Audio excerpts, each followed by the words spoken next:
fato de jogar em casa, essa volta contra a LDU que tá te dando esse otimismo, ou tem algo mais que tá te fazendo acreditar no São Paulo na final da Libertadores, como você comentou? O que tá fazendo eu acreditar no São Paulo, que pode chegar à final da Libertadores, primeira coisa, é o fato de... O Besiktas da Turquia bem que tentou levar o Ferreirinha, mas o São Paulo fechou a porta. Será que eles vão voltar na próxima janela? Pelo menos essa é a promessa, eu vou trazer detalhes para vocês. E vou trazer... Pausa de 5 segundos para pedir a sua ajuda ao nosso canal com o seu like e se inscrever se ainda não for um inscrito.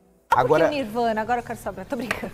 sobre o Rigoni, é incrível a gente estar falando de um atacante que saiu do São Paulo em 2022 e de lá pra cá ele marcou apenas 4 gols.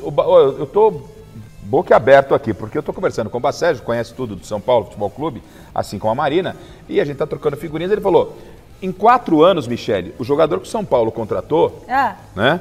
Fez apenas 7 gols. 4 anos, 7 gols. 4 gols. 4 anos, 7 gols. Ou seja, o que teria credenciado o São Paulo a trazer o Rigoni com mais de 30 anos, né? Sinceramente, eu não entendo. Agora eu não entendo. Mais de um gol por ano, quase. A bola jogada não justifica essa segunda passagem dele pelo clube, né, Mas Garrafa? é de graça, não é? Agora, ele veio com um contrato até o final da atual temporada. Se ele atingir algumas metas, o contrato vai ser renovado. Tudo bem, não é um contrato de alto risco para o São Paulo.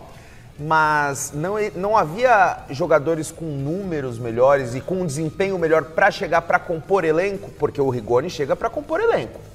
Na base não tem ninguém?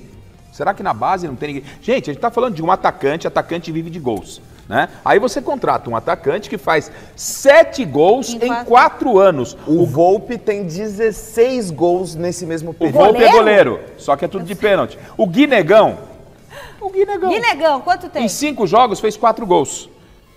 Né? Em 5 jogos fez 4 gols. Gente, mas é da base, não tô comparando o jogador, o Guinegão isso tá... se chama um bom empresário. Assim, Quem é empresário? Ele tem a confiança do Crespo, né? Um jogador que chega com aval do técnico. Ah, mas também não pode ser assim, gente. Agora, será que o Crespo vai conseguir potencializar o Rigoni? É nisso que o Crespo acredita. Olha... Se isso vai acontecer, a gente vai ter que aguardar pra ver. Tá. Sinceramente... Continua falando do Rigoni. Não, sinceramente, me assusta demais esses números. Eu dizia, quando da contratação... Não, mas eu acho que é uma pergunta pertinente para quando tiver uma coletiva com o Crespo... Era hoje, né? Falar, ô Crespo, por apresentação, né? que a escolha foi pelo Rigoni, se em 4 anos ele tem só 7 gols?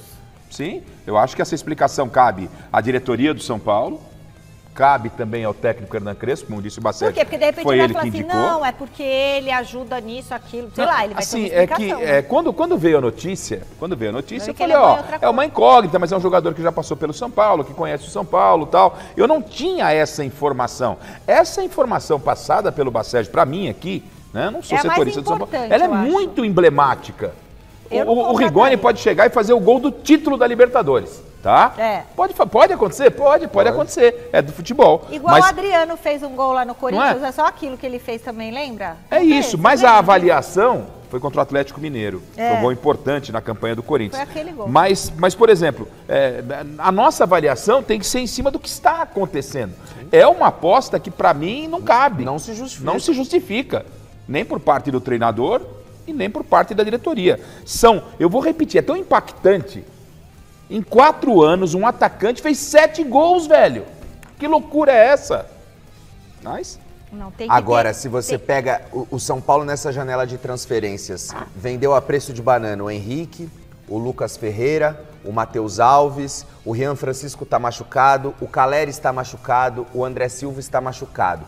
Não tem atacante. O São Paulo precisa trazer jogadores, mas trouxe um só. E o que trouxe tem esses números que a gente falou agora.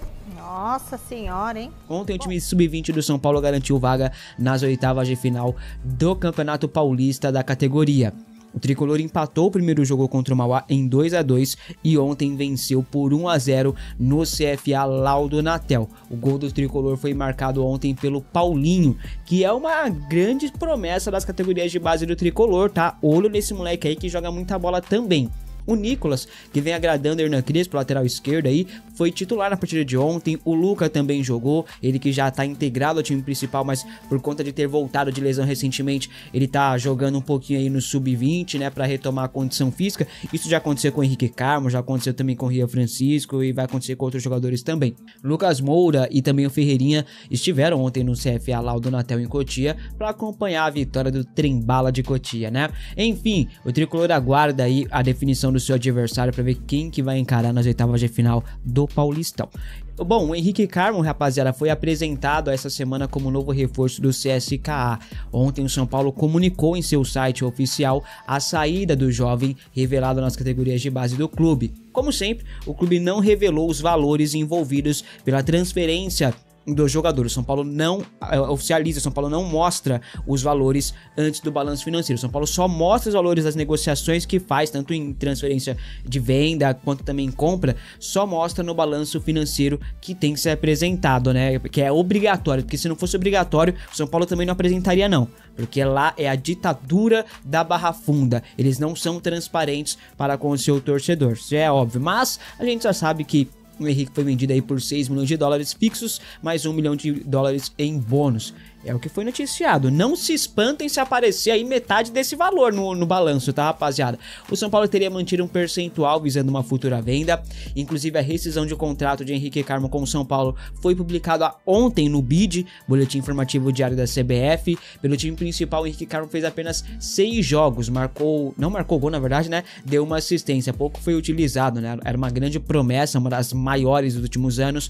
Uma pena que foi vendido a preço de banana, né? A liquidação, um saldão Cotia tá a todo vapor. E o Lucas Moura vem se recuperando da artroscopia que realizou aí na semana passada. Internamente, o São Paulo tem visto um novo Lucas no Super CT da Barra Funda desde o procedimento realizado pelo jogador. O clube acredita na volta definitiva do atleta em breve. Ele que teve problema no joelho, aí voltou, né, rapaziada? E não se sentiu seguro, ele fez acho que umas 15 ressonâncias magnéticas, mas não estava seguro ainda.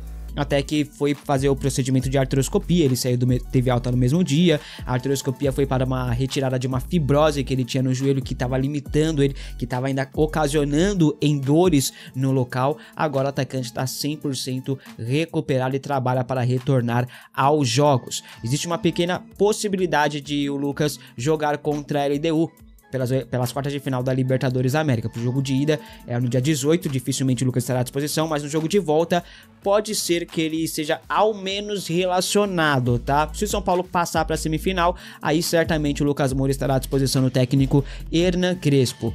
O ano passado, o Lucas fez 47 jogos, né, marcando 14 gols e dando 10 assistências. Ótimos números, pô, são 24 participações em gols em 47 jogos, uma média muito boa.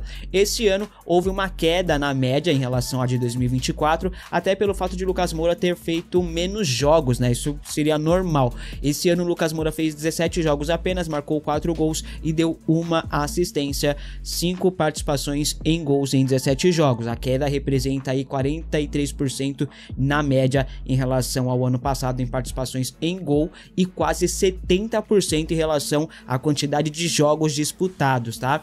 Tomara que o Lucas Moura aí volte muito bem, aumentando a média, ajudando o São Paulo. É o craque do nosso time, né? Junto com o Oscar, esses dois aí em plenas condições físicas elevam e muito o patamar técnico do São Paulo, do time de Hernan Crespo agora, né, rapaziada? Então, ter esses dois jogadores bem fisicamente, jogando em campo, né, vai ajudar demais o São Paulo a conquistar os seus objetivos, apesar da péssima gestão, tá? Porque se o São Paulo conquistar alguma coisa, será apesar de Júlio Casares, de Carlos Belmonte e companhia. Então, que fique bem claro isso aqui. O Crespo tá fazendo milagre? Tá fazendo milagre, tá fazendo o que pode, mas a diretoria não colabora, né? Enfim, essa semana o São Paulo apresentou Emiliano Rigoni oficialmente. Na entrevista coletiva, o Rigoni revelou um papo que teve com o Rames Rodrigues, que era seu companheiro lá no Leão do México, né? Rames que jogou aqui no São Paulo, todo mundo passou, né? Pelo São Paulo, todo mundo lembra, né? O Rigoni, segundo o Rigoni, o Rames rasgou elogios ao São Paulo, né? Na coletiva, o argentino disse o seguinte sobre o papo com o colombiano, abre aspas: tive a oportunidade de conviver com o Rames no México por alguns meses. vezes e sempre falamos muito bem do São Paulo. Ele sempre falou muito bem do clube. É um profissional excelente, tivemos uma ótima relação, uma relação muito boa. Falávamos sempre sobre o quão lindo é estar aqui. Tive a sorte de poder voltar agora e estou muito feliz. Fecha aspas, disse o Rigoni, que vestirá a camisa 77 de novo, né? Logo, e é legal assim a gente ver o Rames Rodrigues falando bem do São Paulo, né? Mesmo com sua passagem tenebrosa pelo São Paulo em 2023 e 2024, né? Rigoni. Pra gente avançar aqui na pauta, então, pra gente falar, tem muito assunto ainda pra gente mencionar. Hoje, naqueles offs também, né, que acabam não sendo tão offs assim, a gente acaba descobrindo também que o Enzo Dias já cumpriu a sua meta de jogos e será comprado pelo São Paulo ao final da temporada. 2 milhões de dólares, pagamento vai ser parcelado junto ao River e só cai então na próxima temporada esse Pix, né? Mas o Enzo Dias então será comprado. O Galopo ainda faltam 4 jogos, mas também deve ser comprado. E o Tapia aí tem um chão ainda a ser percorrido, mas a gente comentava mais cedo, né, Pri? É uma grata surpresa o Enzo Dias, né? Jogador que chegou ali com baixa expectativa, tinha um holofote grande no Wendel, mas ele acaba conseguindo ajudar muito o São Paulo. Queria um pouco da sua opinião em relação ao fico de Enzo Dias em cima das metas. Gabi, eu gosto, sou super a favor da permanência do Enzo Dias, obviamente agora indiferente se eu sou a favor ou não, né, mas eu gosto da permanência dele. Como eu falei hoje de manhã lá na nossa resenha, para mim é a melhor contratação do São Paulo em 2025, é um jogador que assim, ele tem muita qualidade, ele às vezes, a gente sabe, né? Às vezes ele acaba ali cometendo alguns pênaltis e tal, mas são as coisas que vêm junto no combo Enzo Dias. Mas eu gosto muito dele, acho ele o titular absoluto do São Paulo. Óbvio que com o esquema do Crespo, o Wendel também conseguiu evoluir e agora para mim é uma briga pau a pau ali dos dois de muita qualidade, é o famoso tanto faz, eu gosto dos dois jogadores atuando, mas para mim o Enzo Dias é o cara da lateral esquerda de fato, a melhor contratação. Gosto do comportamento dele em campo também para um time como o São Paulo, que quer ser campeão da Libertadores, né? Ele dá umas chegadas que logo intimida os adversários que estão ali em cima dele, então é um atleta que soma muito ao São Paulo. E assim, em relação ao valor, Gabi, cara, não dá, né? Não é festa do caqui, não dá pra ter um monte de jogador de graça. Um ou outro você vai ter que pagar, e todos você paga, né? Mas se você quiser permanecer, ou às vezes até no caso do Enzo Dias, pra você contar com o Enzo Dias, você teve que amarrar esse contrato, cara, senão não ia ter Enzo Dias. São ossos do ofício para você montar um time minimamente competitivo. Então, assim, beleza, é um valor considerável, não no futebol, né? Mas pro São Paulo, que não consegue comprar tipo o Kaique, que não consegue comprar um Trento para mim direito, é um valor considerável, mas assim, não é festa, né? Tem que pagar. Então, para mim é um acerto do São Paulo, tô feliz que ele vai ficar, pode para mim permanecer um bom tempo ali, porque é difícil você achar lateral em ambos os lados bons hoje em dia, que tenham esse perfil brigador do Enzo Dias, que se encaixa muito bem na identidade do São Paulo na disputa de Copas, né? Então, assim, eu não tenho nada do que reclamar, nem do valor, nem da permanência, nem do jogador. Obviamente, ali podia fazer um pouco menos de pênalti, mas enfim, são coisas que vêm no combo, né? Exatamente. Ele não é um lateral impecável, mas ele é muito importante para esse São Paulo, né?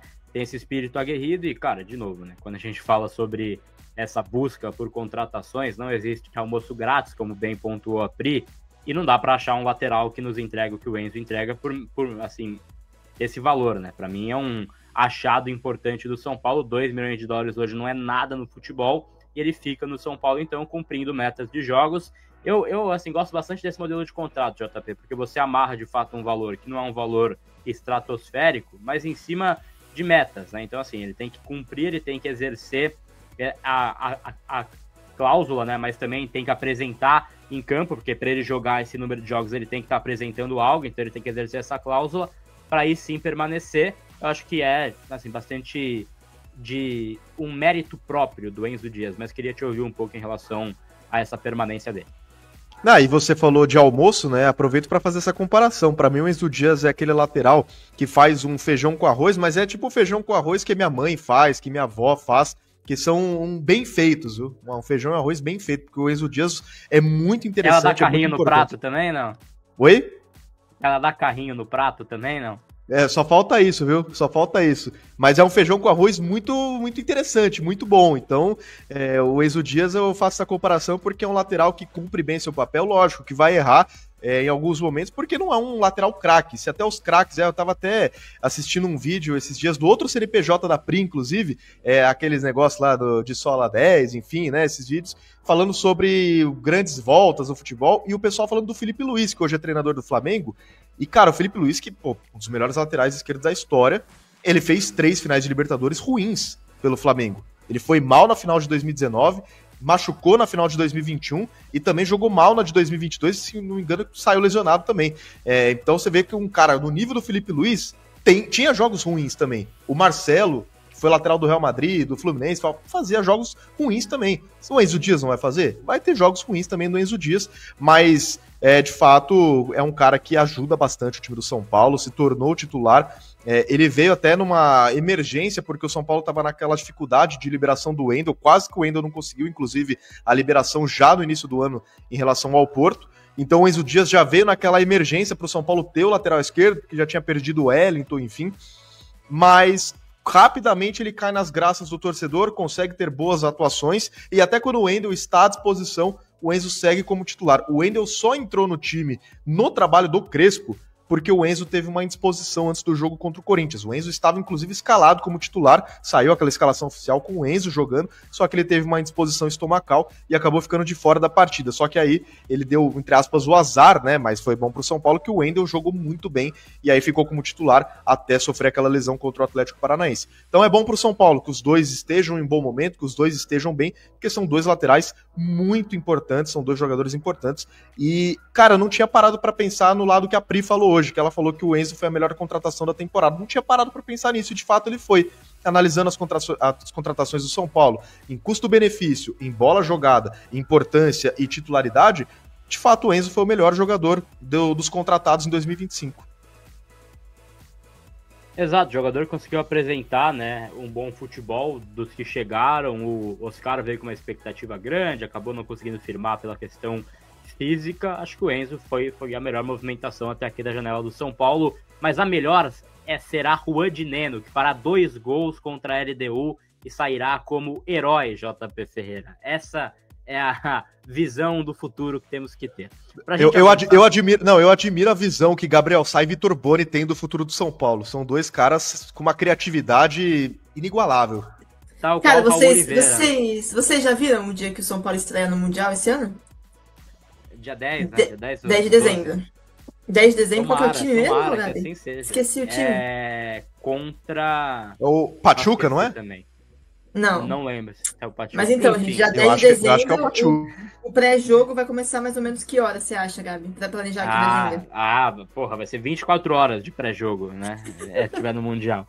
Mas, enfim, a gente tá com a expectativa, a gente tem que atrair coisa boa pro São Paulo, né? De coisa ruim já basta, enfim, muita coisa, né? Então vamos tentar atrair coisa positiva pro São Paulo Futebol Clube. Na vera mesmo, né? Vamos resolver em casa.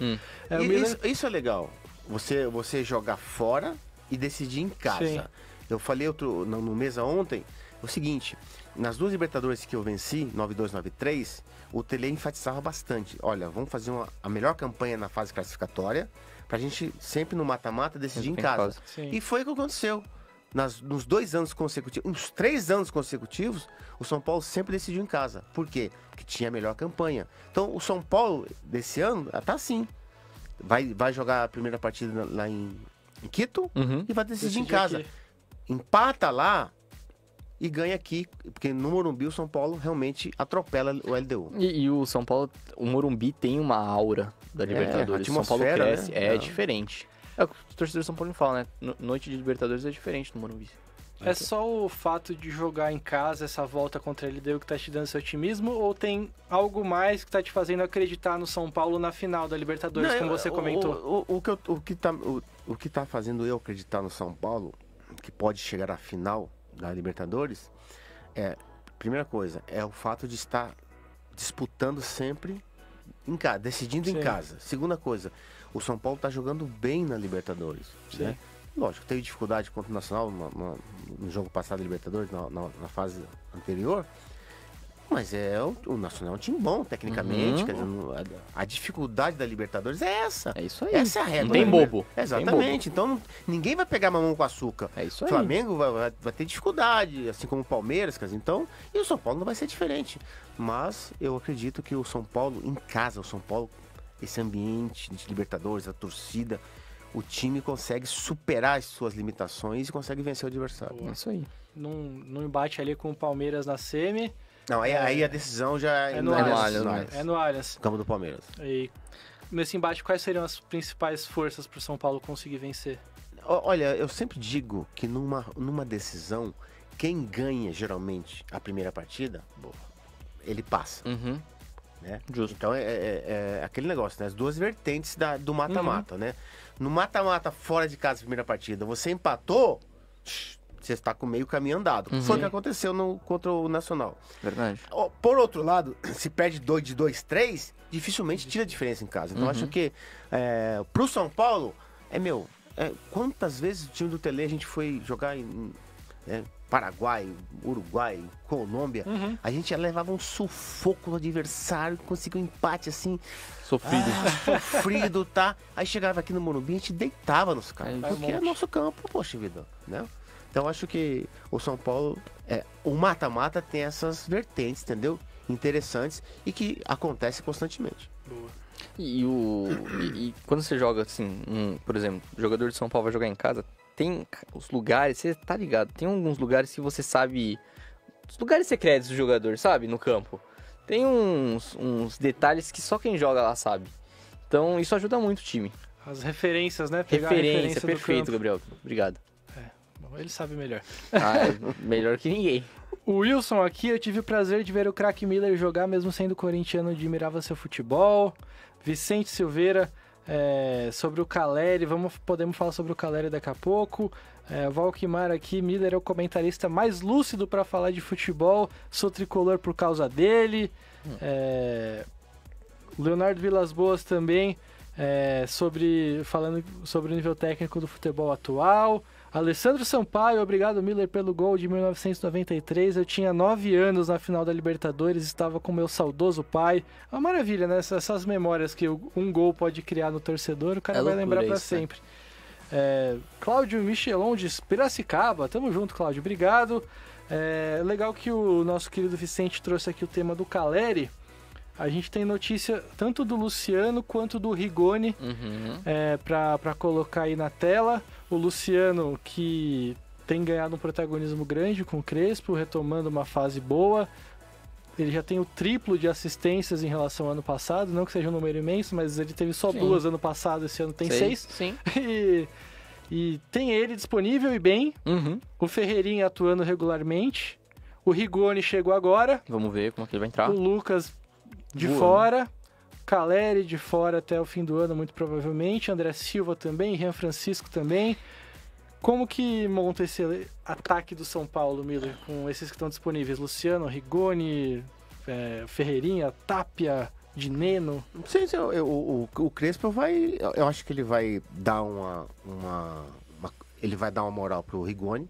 O Rigoni é um bom jogador, né? Sim. Ele bate bem de fora da área, né? Ele teve no começo no São Paulo... Foi bom, não foi ruim não, verdade. O seu começo foi bom. Com o Crespo. Fazendo vários gols, ele era o artilheiro do time. É isso aí. Então acho que o Crespo vai botar ele para jogar já de início, até porque ele tá em ritmo de jogo, né? Sim. Então acredito que o Rigoni de início vai entrar, até porque não tem o Caleri, não tem o Lucas.